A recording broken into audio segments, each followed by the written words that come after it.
Last Monday, WWE held an internal town hall. It was Nick Khan, TKO, CFO Andrew Shinmer, and I apologize, Mr. Andrew, if I said your name wrong, and also TKO President and COO Mark Shapiro. This was an internal meeting for the staff of TKO, not for fans or outside media, but we got information from that event regardless. So it was mainly for the people who worked there. Now, WWE President Nick Khan told staff in a TKO Town Hall on Monday that WWE was monitoring the situation in the Middle East because they will be having the Night of Champions event on June 27th in Riyadh, Saudi Arabia. So he is actively watching that, making sure there's no issues, no endanger the staff as well as the fans. They are also monitoring the whole situation for WrestleMania 43 because it's going to be there as well. And they will let you know if anything changes. But for now, they are scheduled for doing it at Saudi Arabia on June 27 for Night of Champions. Now, he did say, there was a line he said that everyone went insane about, well, can't wait for when we announce where we're going to have WrestleMania 44 in 2028.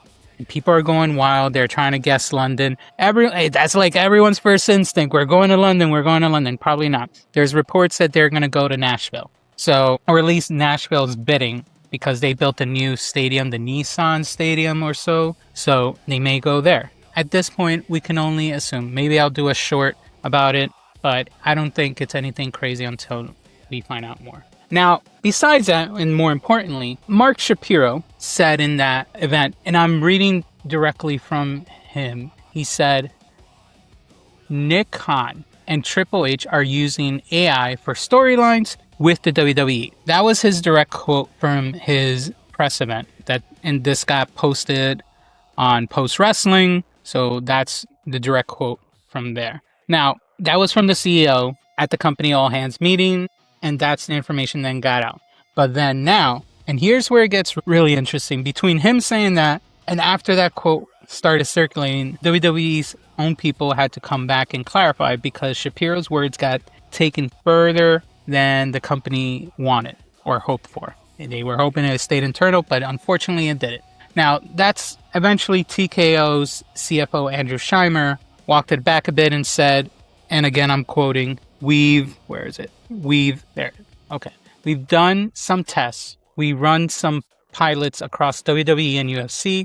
We've done some stuff around data and analytics and insights to learn more about our customers and consumers. But candidly, we haven't really leaned in yet as a company on that. He gave a specific example. WWE built a Netflix viewership agent, a data tool that aggregates viewing numbers. And this is from a company called Snowflake, which is interesting because my friend used to work there it's like a data-driven company that they do data and all this. So he used to work there. It's just kind of interesting that that was where they have their data warehouse. So basically the task that they're using with this is to take 90 minutes of someone manually scrolling through spreadsheets or something like that. Now, take under 1 minute. It was, I don't know, it's weird. Like they're using this data-driven thing to just run data, but I'm not really that intelligent when it comes to that.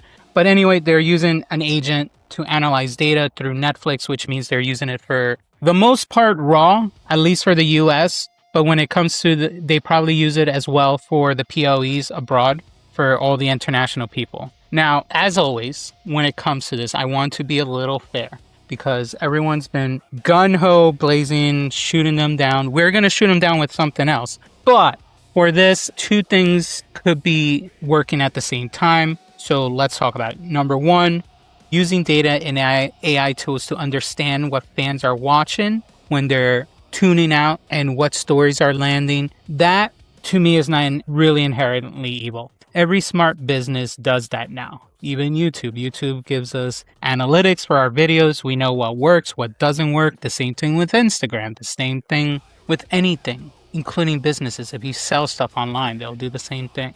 We have somewhat, in some shape or form, AI helping us with analytics. And it helps us make decisions on what is working, what is not.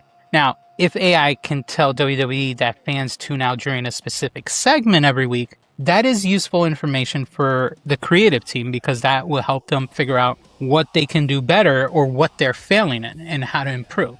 Now, item number 2, Shapiro's original quote said they're using AI for storylines, not just analytics, not just viewership data. He's saying storylines. And that's a different conversation entirely because here's where I see it. Wrestling is not like other content. It isn't at all. A Netflix show has a writer's room that breaks story over 6 months span or 7 month span or whatever. A wrestling show has to react in real time. That's how we always worked. To a crowd reaction nobody predicted, and most of the time. To a superstar getting unexpectedly cheered when they were supposed to be booed. To a viral moment that changed the entire trajectory of a character overnight. Where in the world does an algorithm help you catch that? That Sami Zayn crowd eruption at the Royal Rumble in 2023, did an AI predict that? No, it didn't. The CM Punk return at Survivor Series in 2023, was that optimized? Not at all. The entire Cody Rhodes finish, the story arc, was built on the fan demand that defied what traditional data was telling WWE to do. Now, if WWE starts trimming the chaos to make the product more predictable, if they start running storylines through an AI filter that says this tests well in markets A and G or D or whatever, adjust accordingly. Do we lose the thing that makes wrestling feel alive?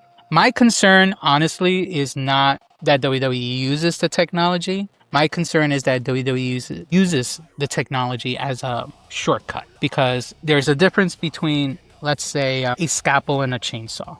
And when $1 billion company starts letting algorithms influence creative, fans have every right to ask which one they're holding. You can afford real writers, guys. Real creative teams, real people who grew up watching this product and understand why a crowd chants hit differently for different people or different situations or different storyline.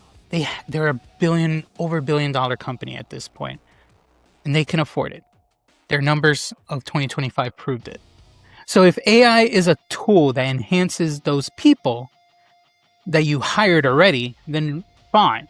But if AI becomes the replacement for them or imagination, that is when the product starts to feel cold and just cold. And here's the thing with those type of products. Fans will notice. Now let me ask you something. Do you think the average WWE fan in the arena knows about this data-driven system like Snowflake? No.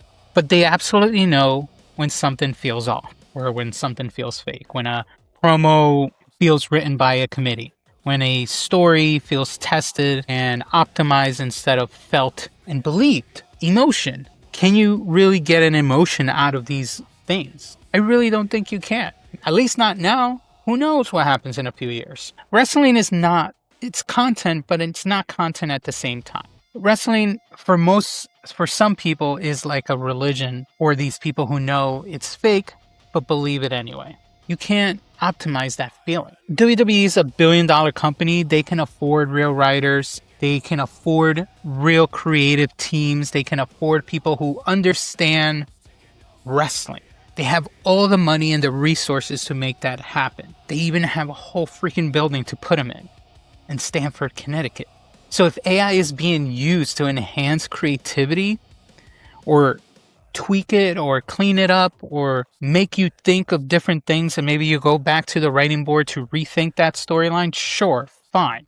But if AI becomes a shortcut to replace people, imagination, fans have every right to be concerned.